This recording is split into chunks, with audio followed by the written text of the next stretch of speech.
Hello and welcome to the Warhammer Meta Chasers. This is your weekly live tournament rundown show, bringing you the best and biggest 40K events happening all over the world. My name is Paul Murphy. I'm joined by Dustin Henshaw.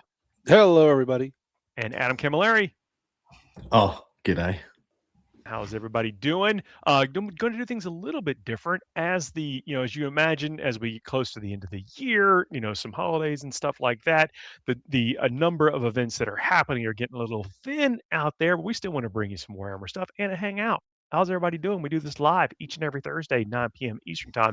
We have an amazing chat community. Consider coming and join us if you haven't already. What I mean by doing things a little bit different, we're going to bring you some information from last week's episode where we talked about the King of Blades and the Immortal Chili. Yeah, so we have our what usually would be behind our paywall in the part 2 because we're at the holiday season and want to give you guys away a bit more content and things are a little thinner on the ground in the tournament scene. We've smushed the two together. So we're going to have a look back at King of Blades and Immortal Chili, give you guys the top 10 breakdown. It's a smush. What won, who got points out of the three of us towards the end of year competition, and the points are looking extremely tight. And one notable list from the top 10 that I found of interest. So the King of Blades was in Phoenix, Arizona, 64-player, 6-round event. I guess our predictions for that was... Hit refresh, Dustin. There's new slides. You got to go up a bit. Making me do stuff. Oh, we got stuff. I'm sorry. That's this week's show. We got to go back. We got to go back in time. Sorry, Paul. Continue, mate. No. Look. We predicted it for the King of Blades, the Astra Militarum. For Adam, Dustin went with Tau, and I went with Thousand Suns. And Dustin, I don't know if you want to let us know what that top 10 was, and then we'll cover what the podium was. Got there just in time. Well done. Top 10. Top 10 looks like 2 Tau, 1 Eldari, 1 Astartes, 1 Death Guard, 1 Dark Angel, 1 Blood Angel, 1 Death Watch, 1 World Eater, and 1 Black Templar. So apparently, Astartes and power armor in general were just all over. Power, yeah. Yet not the podium. The podium was the 3 factions, the 3 players that were not in power armor, and then the rest of the top 10 was run by the power armor. Very interesting, in fact. Yeah. Top 10 there. First place Tau, second place Eldari, third place Tau. I don't know that I would have picked 2 Tau. I didn't pick any Tau in the top 3. If I remember correctly, the faction podium for this event was extremely Astartes heavy. If I remember correctly, let me just have a quick look. Yeah, it was. Yeah, Custodes, Astra Militarum, Black Templar, and Tau actually were at the top. So there was a bunch of Tau. 4 Tau. There was 4 Tau. I mean, and 50% of the Tau got in the top 3. That's literally what I was about to say. Half the Tau made the podium. So maybe there's just some real sick Astartes killing juice within that faction at the moment. I did have a look at those 2 lists naturally because we do one breakdown. But those lists were what you expected to be. They were Riptide centric, Pathfinders, bits and pieces. Ion Accelerators seem to be really good Marine profile killing right now. It might be the premium Victrix solution. Oh yeah, 100% in the meta at the moment. 100%. There are some that are as good. But for the price and the durability of the chassis, it being a 2-up, 4-up, bunch of wound chassis that ignores hit mods as well. So you can't really smoke. It doesn't worry if it doesn't matter if it's degraded. It's very, very premium at the moment. It's got everything going for it. And Tau are going to be pulling that lever heavily over the next couple of months, I believe. But the winner of this one was Dustin, who scored 3 points for picking Tau as a first place. Unfortunately, he doesn't get the extra point for Tau coming in third because that's not how we do it. We made that rule many, many months ago. Yeah. The reason we made that rule is because we went through metas where the podium was going to be Eldari, and we all knew that. So whoever took first just got like 6 points. And then if they did that twice in a month, there was no point with the competition that we had. It was just blown out. So you can't double dip, unfortunately. And in fact, all 3 of us would have double dipped this month if we didn't make that rule, which is very surprising. Very but you had a list for us to talk about. One list to break down. When Deathwatch do well, I want to see what is up. So this, I believe, Deathwatch came in 4th place. This is Donovan Salio. playing his Black Spear Task Force. It is consisting of it's a lot. It's actually quite good. He's managed to squish pretty much another kill team in here on top of what we'd usually expect by taking the not spamming the most premium kill teams. So he's managed to go a little bit wider with his force. Starts off with an ancient. I like it a lot as well. Starts off with an ancient, then has a Gravis captain, and then has a Judicia with Beacon Angelus, a combo weapon lieutenant, and a Watchmaster with Tome of the Ectoclades. And then he's got a single unit of 10 Deathwatch veterans, which either get the Watchmaster or the Judicia, whichever one makes more sense for the matchup. 3 units of 10 Fortis kill teams. That consists of 4 Intercessors, 4 Hellblaster equivalents, and 2 Desolator equivalents. And so it's got 3 little pocket indirect pieces because there's a Vanguard launcher and then a super frag in each one. So very good at picking off bits and pieces. And remember, this is pre-slate and new detachments. So Eldar was still here in force, and that was a pretty good idea to have that little package to be able to eat away at some of the aspect warriors. And then 2x10 Indomitor kill teams. This is the backbone of the Death Watch at the moment. You can also take Spectrus if you want a little bit more janky, or you can take whichever one is the Inceptor one. I can't really remember what the name of that one is. But this consists of 5 heavy intercessors, 3 aggressor equivalents, and 2 eradicator equivalents. What I like about these is that in the Fortis kill team, you essentially have 4 ablative bodies before you start losing a premium gun. And then in the Indomitor kill teams, you have 5 ablative bodies at toughness 6-3 wounds before you start losing a premium either melee or melter equivalent. And then a single unit of 10 Indomitor kill team, which are all heavy intercessors, which is what he's managed to squeeze in by shaving a few points, not taking the Spectrus or the deep striking one, and then a Calidus assassin to tie it all together. I quite like this. I quite like this setup. It's got shooting distributed, fairly evenly across his 5 premium units, and then the Deathwatch vets are absolutely no slouches as well. I really like using Deathwatch vets as a rapid ingress opportunity, and then with the Watchmaster advancing and charging and things like that. And then of course it always has the ability to pick up, redeploy, put back down, and dunk fire wherever it needs to be. So pretty sick list. Are you guys seeing anything I'm not seeing here? Those Fortis kill teams do sound like some good tech. Especially for what the meta was, but I can't imagine they're going to be bad either, especially if there are fewer of those aspect warrior units on the table. That means you're going to get more mileage out of what you have that can take out what's there.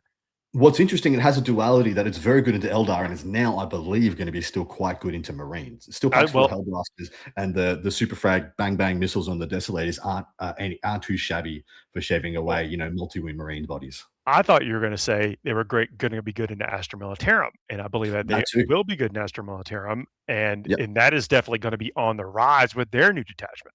Yep, exactly right. Between the 3 of them, you can really threaten to, if you're worried about a counter assault unit of 10 Rough Riders or something like that, just start eating away at that unit, punk away, because you got 2 damage on the Bengal launcher, so you're really good into that toughness 4, not great armor save.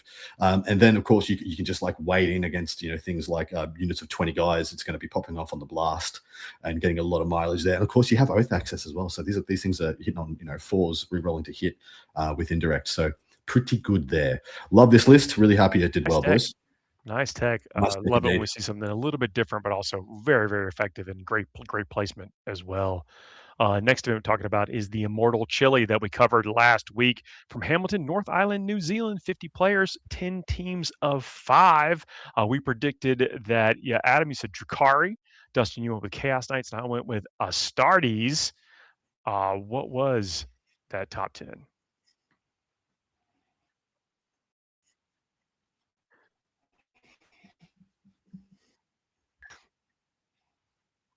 Oh, Oda have 5 points right now, but no, that's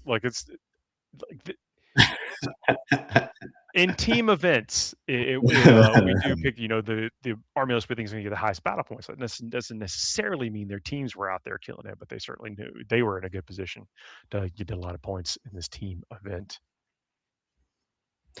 Indeed. And to the surprise of not many, David Gaylard, who was in attendance at this event, coming down, I believe, to visit family for the holidays, ran the tables with 520 nils.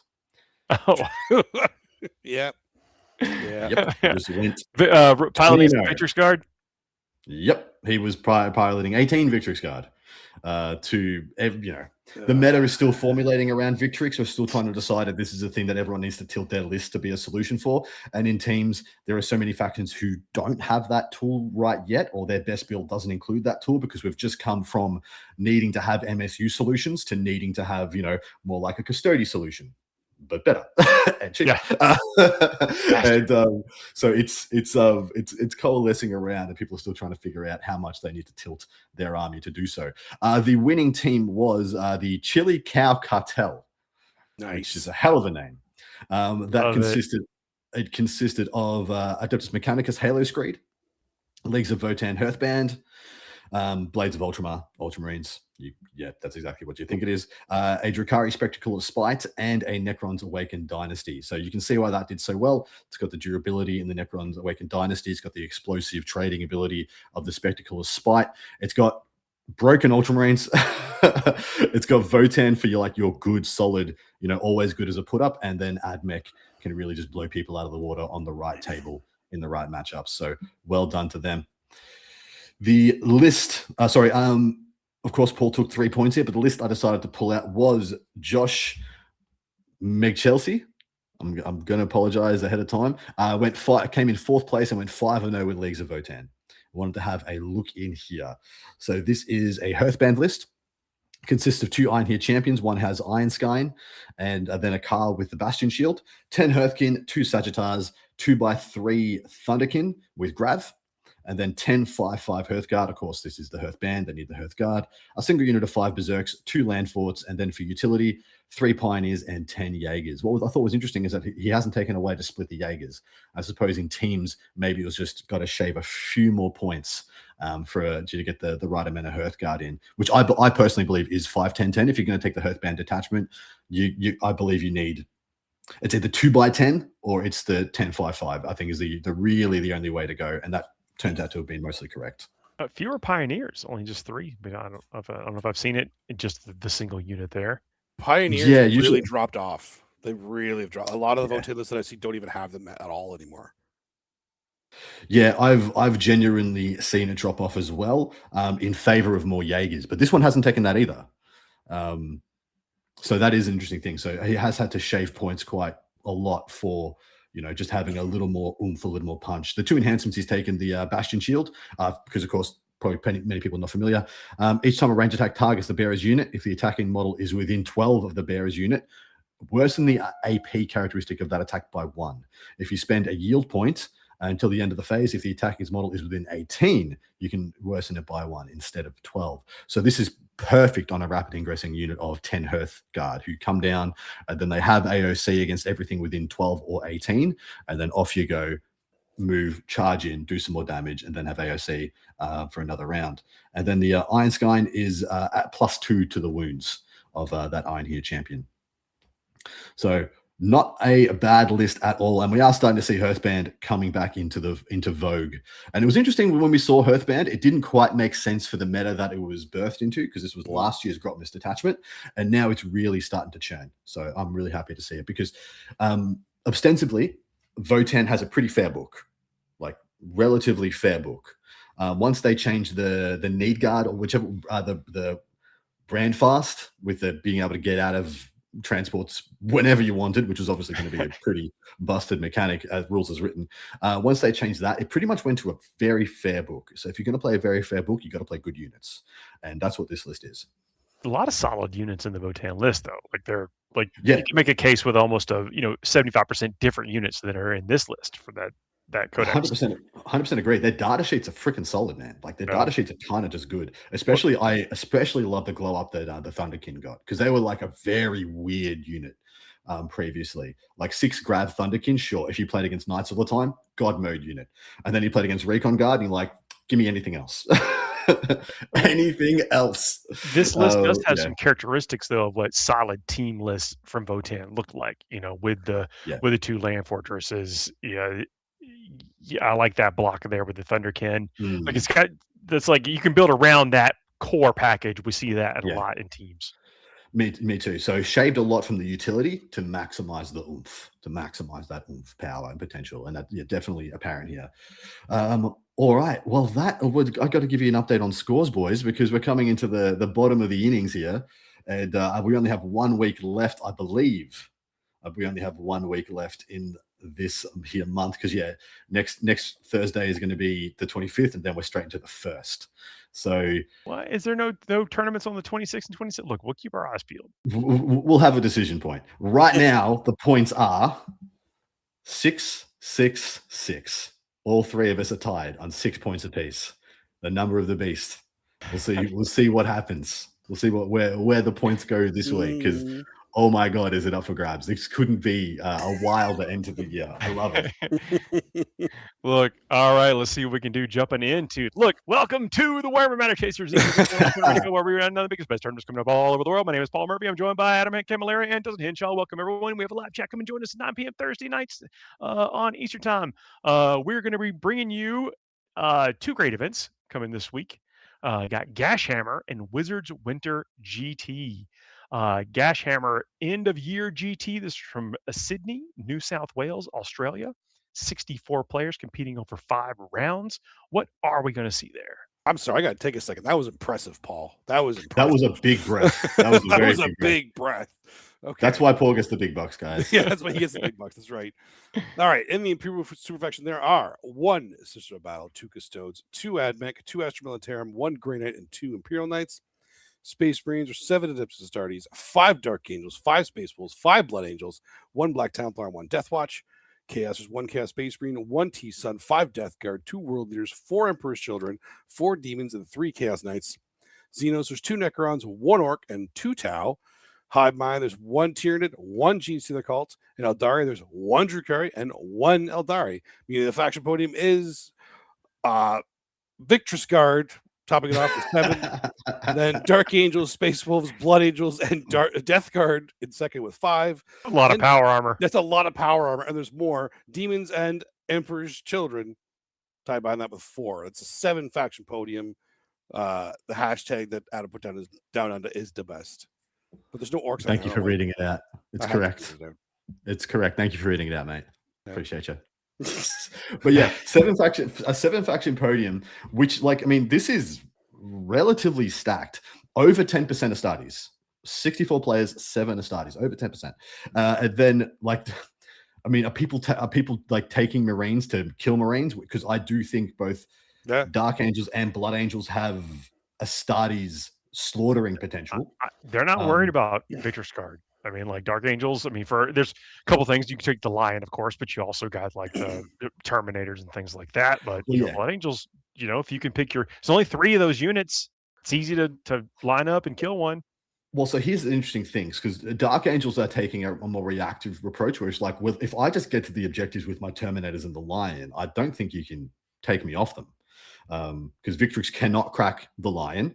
And they don't go through the Terminators. Maybe the Marnius Calgar unit can, you know, take down 3 or 4 of the Terminators in a turn, but they're 1 damage into 4 wound chassis, and that's why I say Calgar, because Calgar goes to 2 damage with Twin Links, so he gets around a lot of the -1 to wound for Wrath of the Rock and the -1 damage. But outside that unit, they're not going through Deathwing Knights effectively at all. Whereas Blood Angels are taking the other approach and just being like, I'm going to go over there and kill you. You have wounds. Yeah, correct. And like, I'm not that much less durable than you. I don't shoot you, so you don't get much mileage out of your active move. And it's pretty much the Blood Angels player just has to play around. The surge. They don't get any mileage out of the surge move, so the Blood Angels player just has to play around the reactive move. And you're fast enough. Like if you just roll high on your advance and charge, and you have like an unfailable charge, sure, they can try and run away D6, and you're like, probably going to catch you. It doesn't matter.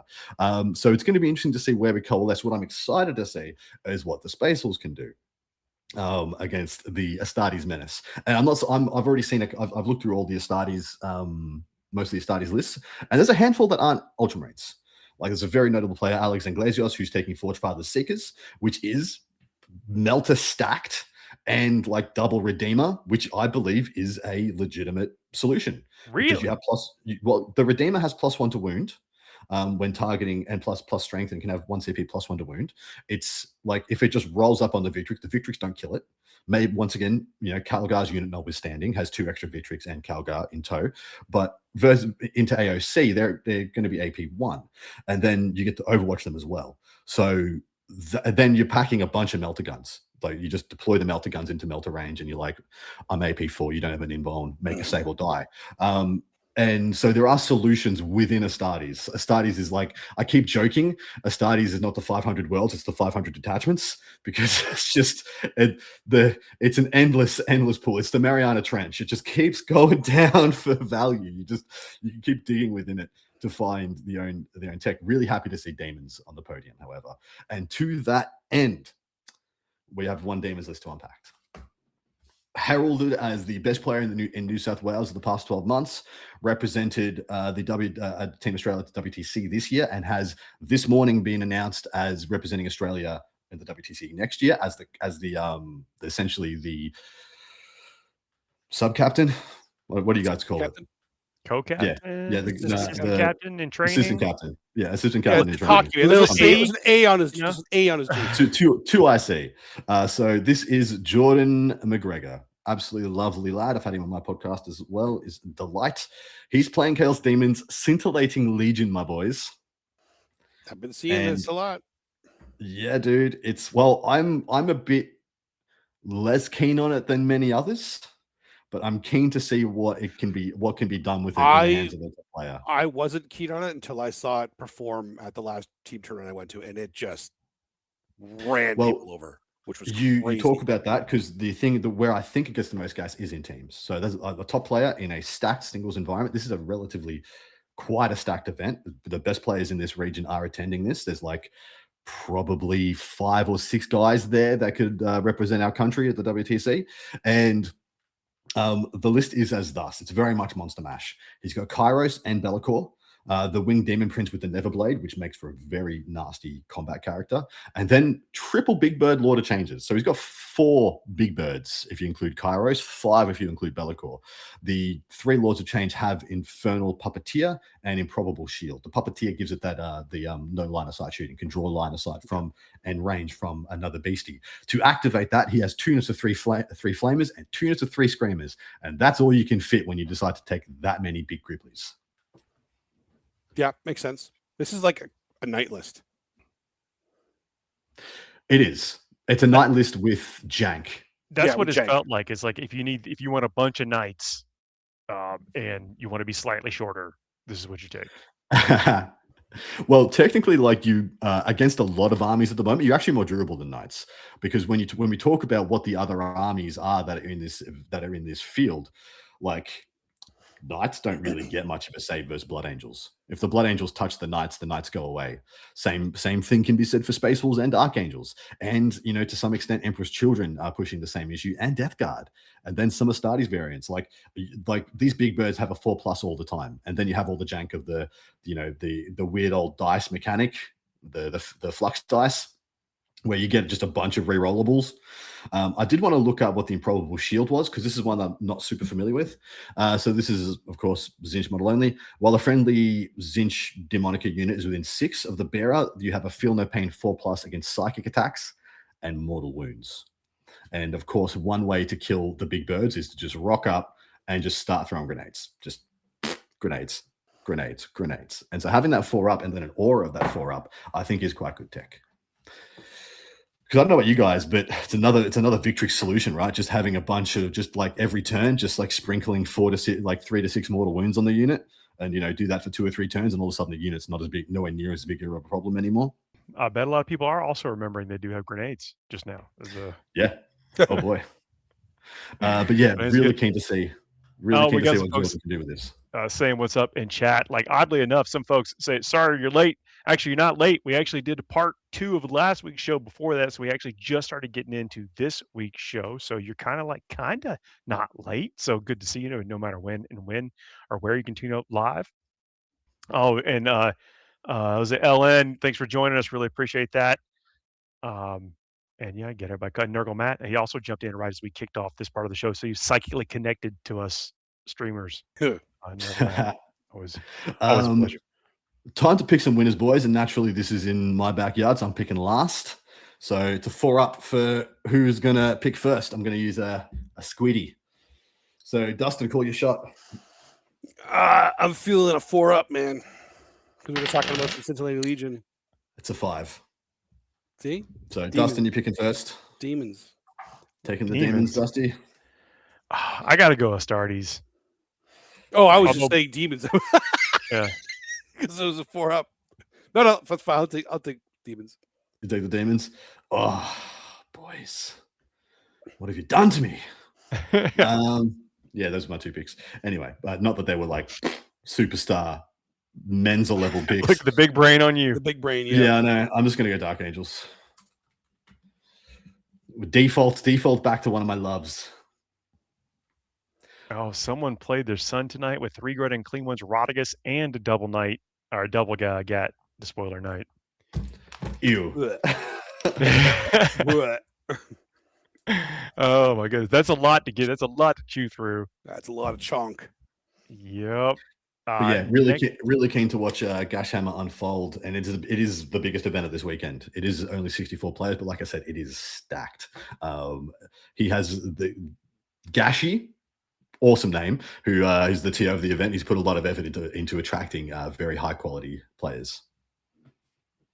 Love to see it. Oh, that's really nice. Like to get folks to come and play like in a really just competitive environment and with good players. Like I like that. I like that. Those things typically grow because they attract other people that want to come test their mettle and get better. Correct. So Correct. That's really cool. Next event we're going to be talking about is the Wizards Winter GT. This in Wichita, Kansas, here in the USA. 42 players, 5 rounds. What are we seeing there? In the Imperial faction, there are 1 Imperial Agent, 1 Sister of Battle, 1 Custode, 2 Astra Militarum, 1 Grey Knight, and 1 Imperial Knight. Space Marines, 2 Astartes, 2 Dark Angels, 1 Space Wolf, 3 Blood Angels, and 1 Death Watch. Chaos, there's 1 Chaos Space Marine, 1 T-Sun, 1 Death Guard, 4 World Eaters, 3 Chaos Knights. Xenos, there's 3 Necrons, 1 Orc, 3 Tau, 1 Votan. Hive Mind, there's 1 Tyranid, and 2 G's to the Crow. We're outnumbering the Hive Mind. Doubled it.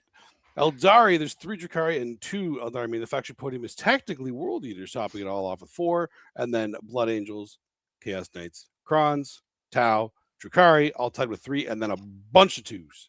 I'm going to point out Gene Stealer Cult is one of those 2s. We're technically on the podium. We did so it. Five factions would have been in the 2s, but we don't really count the 2s when we get this. It's mentioned in that other section. There's a section of the screen here that normally does not get the mention of Gene Stealer Cults. So I got yes. Anyway, pulled out one of the lists for the top players in attendance. Cody Giroux, who I have titled as one half of the limp spine of the Drakari player base. The other half, of course, being Skari. Cody and Skari have propped this bad boy up through the hard times and into the Codex era, where they are doing very well. He has a Spectacle of Spite list, which I personally think is the best way to play them at the moment. I do acknowledge there is a case for Reaper's Wager and then a smaller case for the Kabbalite Cabal, but I think Spectacle of Spite to me feels like the best of what they've got at the moment, and it's very clear to see why. It consists of Lady Malice, Lilith, 4 Succubi, with Morgana's Curse, the Chrono Shard, and the Perita of of Torments. I don't know which one that is. I know what the other 2 are. It's Flight First and making you do more damage and much more better in combat. 4 units of 10 Witches, 2 Raiders, and a single Venom, which is usually the other way around. It's usually 2 Raiders, so 1 Raider and 2 Venoms is what we usually see. So a little bit different here for Cody. Single Chronos, 10 5/5 Hellions, 2x5 Mandrakes, 3 Reavers, and then 3 units of 5 Scourges with heavy weapons, 2 of which have Dark Lancers and 1 of which has Haywires. What do we make of it? I mean, it's pretty much as good as it gets. The Hellions are one of the point-for-point best units in that codex right now. They just punch up so much higher than they should. They do a lot of damage. Yeah. They do so much damage. They're so good. Yeah, they are ballistic. They are so good. I was talking about units of 20 like guardsmen and stuff, and what are the good solutions for it, and then I just re-looked at Hellions for a minute. I'm like, problem solved. Yeah. If you can shoot into one and then charge a full unit of 20 and the remnants of that one, you get them both. Like 50 attacks hitting on 3s with sustained and then wounding on 2s. Yeah, one of their biggest weaknesses is like, oh no, I killed something. Now I'm out in the open. Well, I guess I'm dead. Oh wait, I charge you at the end of your movement phase. Never mind, I'm fine. The Sounds good. The Paratap to Torments that I didn't know which one that was. That's the you cannot Overwatch enhancement. Oh yeah, that seems good. Seems good. Seems good for a squishy army, right? I was unaware they had a third premium enhancement. Yeah. Okay.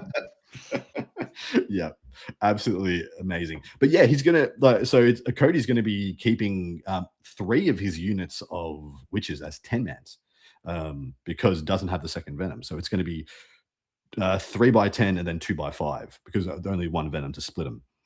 So the 3 succubus Lady Malleys and whatnot. The other question I have is, where is Lady Malleys going? Can Lady Malleys actually join witches, or is Lady Malleys going to? Oh, she's going to be on her own. She doesn't need to join anything. Yeah, just like a Vector. I see her on her own a lot. Although I see Scary a lot, but he runs her on her own as well. So I think that's actually pretty good tech for her. Yeah. Could only join Hand of the Archon, Incubi, and Kabbalite Warriors. Usually we'll see Lady Malice or we'll see Drazar. One or the other. You can't. I have yet to see a Spectral Spite list that can squeeze the points enough to get both, which would be obviously incredible. But Drazar, so good. Yeah. But see, Drazar can't run solo. Lady Mally, you're absolutely right, Dustin. Because of the Vectora, Lady Mally's adds a lot of value running solo, whereas Drazar doesn't do anything else but just like kill something real good. But you don't really need any help killing stuff in this list. You kind of just did you make the charge? Cool, it's probably dead. This army, I mean, legitimately does struggle against 2+ armor save AOC units. I don't know how this goes into Victrix Guard.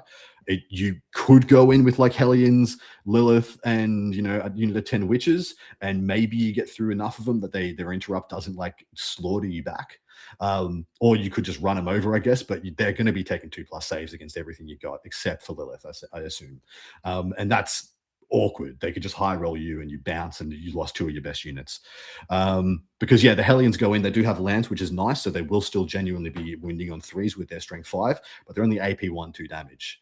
And so AOC really undercuts them, and then you're at the whims of a bunch of 2+s. You will hand them a lot of 2+ saves, though, like genuinely a lot. But then they've got strength 5, AP 2 damage, so they do shred you back on the clapback. So interested to see how this goes into the Ultramarines. But yeah, very good list here by Cody, and I do love his delineation on the Scourges. Taking the 2 Darklands as 1 Haywire, I think is feeling pretty correct at the moment. 3 instant Scourges just do a lot of power. I mean, they're on the small bases still. You can kind of put them where you want them later on late in the game and deliver just devastating firepower. Not good at taking hits, but if you line it up right, they never have to. Yeah, that's Drukhari in a nutshell, though, right? All right. Me and Paul are going to 4+ it now. Dustin picked first, so Dustin's picking last. And I'll let you have the 4+. All right. Sounds good. Just in the generosity of my spirit, I rolled the 3. I'll just like recount. Do it quickly. You didn't hear me like flip it over or anything. You actually have like one of I don't know guy there. Why you think there's some like I don't know vendetta? Yeah, no, I mean, like points are real some tight. air, like you don't have come a judge here for this whole thing. That was pretty sus. Judge, pretty sus. I'm picking the Drukhari. All right. I will guys let you know a secret. Bam Bam's here with brand new Space Wolves, and I expect him to also do very well. We lost Paul. Oh, we lost Paul. Oh, no, he's back. No, he's back. Okay, he's back. What would you like, Paul? There we go. The power of live. You're good. All right. I'm gonna go with the World Eaters. Go with the numbers. Not bad. And Dustin. I feel like Adam's baiting me, but I'm gonna do it anyway. It's not a bait. It just depends how good. Yeah. It's not a bait at all. I can't remember. I think I might be thinking about another list when I was looking at the Sydney event. I'm not sure. I think Bam Bam's just taking Stormlance, and of course that's Bam Hunter, who is legit. Oh, good dude too. Yeah, amazing dude. Yep. Rightio. Yeah. Space Wolves? Yep, Space Wolves. Okay. Nice. All right. Look, that is the part where we talk about 40K. we now get to a part where it might be silly and stuff. If we have that lined up, we'll see what we got there in the tank. If you've made it this far, please like, share, and subscribe. Hit those buttons. That's the one way the algorithms kind of get tricked into letting other people know we do this and inviting y'all to come back into it. I invite y'all, please leave some comments below. Let us know if you're working on anything, getting ready for some events. Where are you heading if you are getting ready to go all places? What is our silly segment tonight? We are still in the first bracket of the best video game of all time, and we're doing the turn-based strategy games tonight. Ooh. Which, unfortunately, Warhammer 40k Total War will not be involved in this. But don't worry, there's like 4 other Total Wars that got into this next category. There's always next year. Yeah, we have yet to see how. Hopefully it's good. I can't imagine it won't be what we saw though. All right. First up, Let's do it. Civ 5 versus Total War Rome.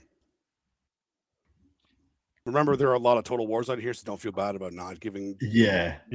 Rome was like, it was a good step up from Medieval 2, but I still like Medieval 2 better. So I Civ 5 was actually. I think Civ 5's got it for me too. Yeah, was Rome before or after Shogun?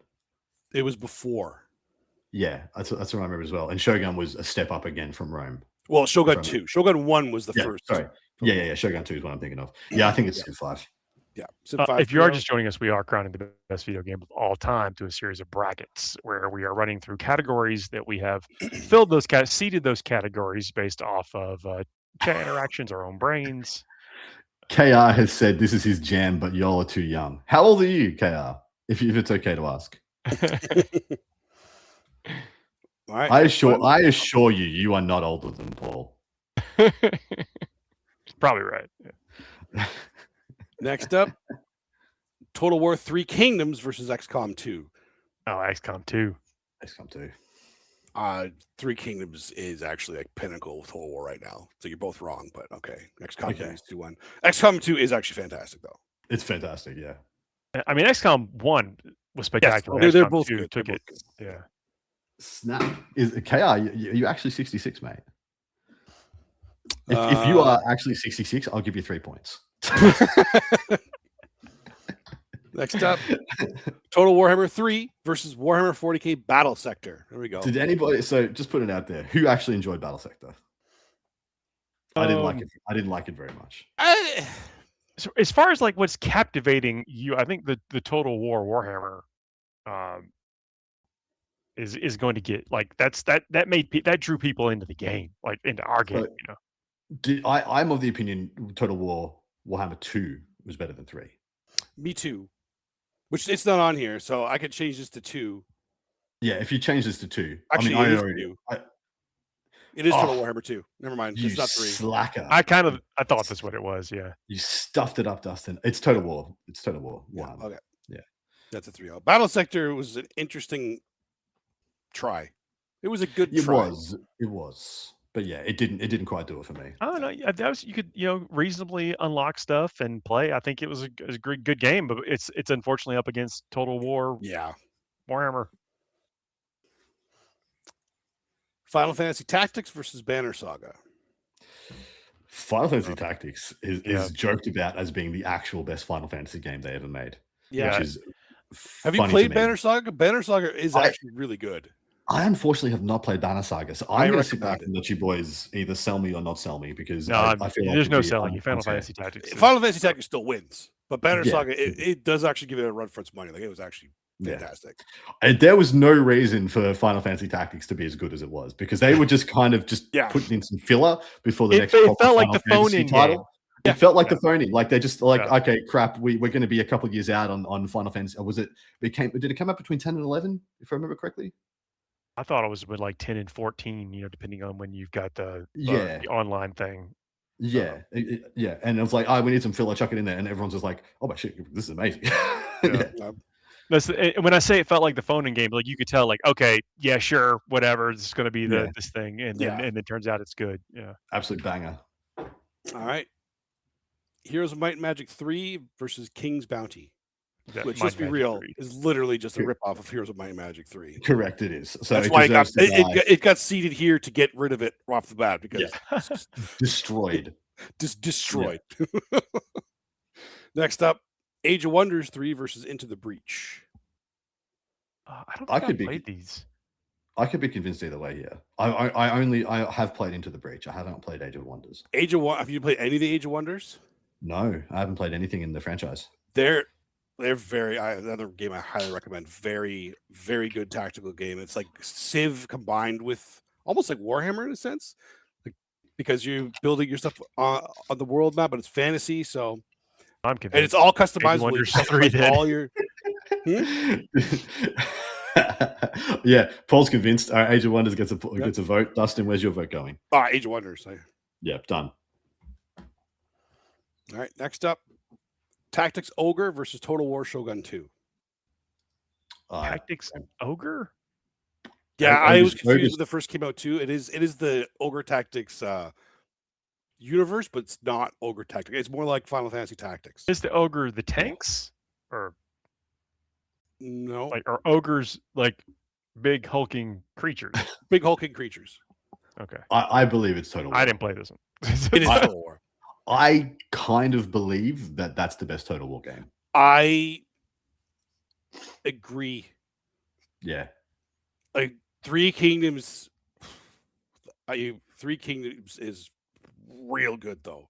Like real good. But I put the most time into Shogun 2 for sure. Yeah. All right, next up and last of the round one, Battletech versus Blood Bowl. Oh, this is tough. These are both really good. This is rough. I'm going Battletech, personally. I got to go Blood Bowl because it's just so faithful to. Haha, Dustin, not quick enough. Damn it! Just a stellar game. For me, it's Battletech. Battletech was stupendous. I used to play Mech Warrior as well. Back, I used to take like 3 CDs to get it going. Yeah, Mech Warrior. And then the startup awesome. screen, and then I found Awesome Battletech after soundtrack that. too. Okay, Still in Blood love with Bowl. You need to give a shout out to it because Blood Bowl is so well done. Like it is like a really faithful to the tabletop as well. But no, Battletech for me too. I'm happy Blood Bowl got a vote there. That was the hardest one we had in round one. Yeah, that was the hard one. Yeah. Okay, and we're on round 2 now. Civ 5 versus XCOM 2. XCOM 2. I'll be Civ 5. I could absolutely go either way here. You guys want to sell me, or should I dice it? Look, there was almost kind of I like would a not be little bit upset either way. of a role play element in XCOM. Like you had your troops, your dudes. Yeah. Yeah. Okay. Dustin, you want to try and sell me? No, because I'm actually leaning more towards XCOM 2 now that Then I'm you thinking lose. about Yeah, XCOM. Let's go. it. But I'm giving Civ 5 a vote. That's yeah, that's fair. Civ 5 deserves a vote. But XCOM 2 for sure. Total Warhammer 2. We got this right there. Total Warhammer 2 versus Final Fantasy Tactics. Oh, goddamn. So I mean, I will say that like Total War Warhammer, like absolutely like woke people up. They were like, wait a second, I really, really do care about this old world stuff. Yeah. I mean, there is a case to be made that the Total War Warhammer games gave us old world back. The game. Yeah, I'm sure it's in that mix somehow. And I mean, seriously, like, even the way that they did the expansion, like the expansion of Total Warhammer 2, like you get all your stuff from Total Warhammer 1, and now we add all these new races, a new campaign, and you can play them both together. Like, that was just brilliant.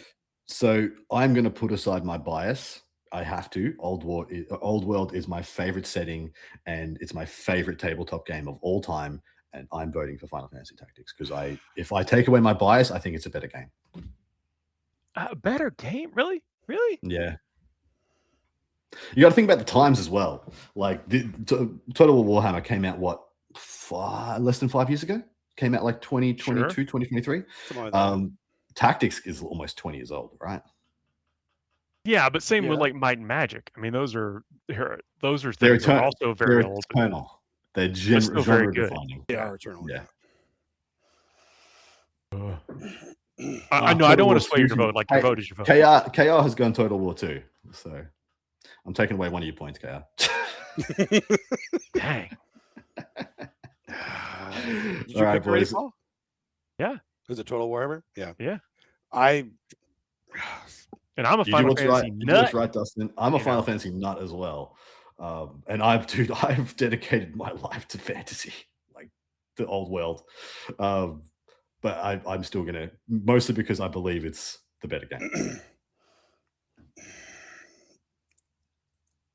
I think I have to go with Tactics as well, Final Fantasy Tactics. But it hurts. That was the hardest so far. It hurts. Had to cut out my heart. Yeah. This really hurts. Friendships tested on this show. I know. All right. Yeah, it's like, damn, I was winning. Heroes of Might and Magic 3 versus Age of Wonders 3. Oh, you're going to tell me that Heroes of Age Might and Magic of Wonders 3 is great, but Heroes of Might and Magic 3 is... Heroes of Might and Magic 3 is the vote here. It's the vote. Yeah. This is the first one we've had so far that's a clean sweep, and Heroes of Might and Magic 3 is, in my opinion, possibly the best of all time. Heroes of Might and Magic, you mean? Like, hands down, the best Heroes of Might and Magic. Oh, no, in the genre. Okay, well, we're going to see. Yeah. We're going to see. We're going to see. Next up, Total War Shogun 2 versus Battletech. Shogun 2. Shogun 2. Yeah, is it? Because I think Battletech takes this. I'm happy Battletech gets a vote. I'm very happy it did, but I got to go Shogun. Yeah, Shogun 2 is too good. There's something about the big old mechs and having to balance your heat and then like your reactors and stuff, and lost an arm. Do I go back and fix it up, or do I keep pressing on? And it is actually jumping in a lake. It is a fantastic game. There's no doubt. But no. Shogun 2 has to go forward. That is, like Adam said, arguably the best Total War out there right now. All right, the semifinals. XCOM 2. I did not expect it to make this far against Final Fantasy Tactics. Think about how old we are. That is true. Final Fantasy Tactics is gonna get that. It's gonna knock it out. I think Final Fantasy Tactics is gonna 3-0 it. It's gonna 3-0, yeah, for sure. I would play probably. Although I will say, like right now, if I had both on my computer right now, I might be going at XCOM before I went to Final Fantasy Tactics, but I know I would eventually just end up just jamming Final Fantasy Tactics. So I would play either of those any day for sure. I would want the nostalgia hit of jumping on XCOM, but then if you ask me what I was willing to play for like a week straight, that's what I would. I would go there first. I'm the opposite. The nostalgia would be Tactics for me, and then XCOM I feel is better replayability. There you go. Interesting. Yeah. All right, other semifinals: Heroes of Might and Magic 3 versus Total War Shogun 2. Oh God! I gotta back my statement. I'm going Heroes of Might and Magic. Heroes of Might and Magic takes it for me too. Okay, well then I'm very happy to give Shogun a vote because there's no way that I can't take a vote here. Okay, we are here at the finals. Final Fantasy Tactics versus Heroes of Might and Magic 3. This is a good final. I'm happy with this. This is a worthy. This is a worthy finals. I've logged more hours on Heroes of Might and Magic 3. Maybe because that was the time period when it came out, but I felt like you could, like it had a almost like a better multi PvP type scenario. I felt like it was more expansive as well. Like you got a bit more a sense of a grandeur and Well, if you started like going online and playing like PvP matches with customized maps, like randomized maps, it was. Is that ever good? Oh, yes, it does have a board game adaptation, and it is fantastic. It is actually really well. I didn't know that. Yeah, really, I did not know that. There was a Kickstarter for it, and it's fantastic. Okay, well, I'm gonna put the vote where I said I was gonna put it. Heroes of Might and Magic 3, boys. Then I'm gonna put 1 or 2 on Tactics. Are you putting 1 on Tactics, Adam? For me, Heroes of Might and Magic takes it. It has to be Heroes of Might and Magic for me. Yeah, I cannot believe Tactics just got 3-0'd, but yep, it did. I really thought one of you were going to put a respect vote on Tactics, but there we are. I can't go against. If I didn't think you should have made it past. Shogun 2 that made up here. If it was Shogun 2, it would have 100% gotten my vote. But Heroes 3, no chance. My goodness, what a show! We're not done. We got at least another week of this. So hey, are we on track to have the crown to do the last bracket on the Go Home show for the year? I'll figure out a way to do next week's quicker to get all the finals, so we can do the finals on the with where next week falls. Like it falls on like Boxing Day. Would not be surprised if there's like no events and we just do like half an hour of this. That's true. Boxing Day's not everywhere in Yeah, the world. we're on Christmas Day. Yeah, that's true. That's true. It's Christmas Day. We might even do a later show next week. We might even do a show later in the week because it's not fair to make people. Yeah, we'll figure it out. But seriously, everybody, you've come in to watch this far. Thanks a lot for coming and spending this time with us. I know we get a little bit silly here at the end, but it is absolutely fun. And we are I'm just gonna give a shout out to KR for just hanging with us the entire time, even though we vote against his choice pretty much every time. You're a champion, mate. Yeah, you are getting your 2 points. There we go. I'm putting it on the board. Congratulations. Oh, what I say to everybody coming to hang out with us, we really appreciate it. It's been, this is not the year wrap up show, but definitely want to say thanks to everybody that has been here with us, whether it's your first time or your 100th time. It is so much fun to come and do this and hang out with y'all. Adam, Dustin, of course, the chat, and the folks after the fact. Hope y'all are having happy and safe holidays out there. We'll be back right after that. Just going to be doing more of this. Got a lot of great stuff to look forward to, and you don't want to miss what the best video game of all time is. Who would? No, I know. And y'all got anything else to add before we wrap this up? Enjoy the holiday period, everybody. It's getting spicy in this final bracket here. It is getting spicy. What game genres do we have left? Just reel it off for people. Oh, geez. Years. Yes.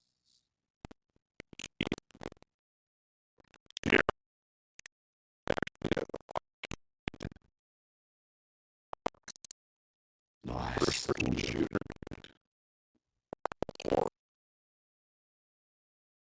Hell yeah. Racing sports. I don't even think we can do that. Can wait to leave it.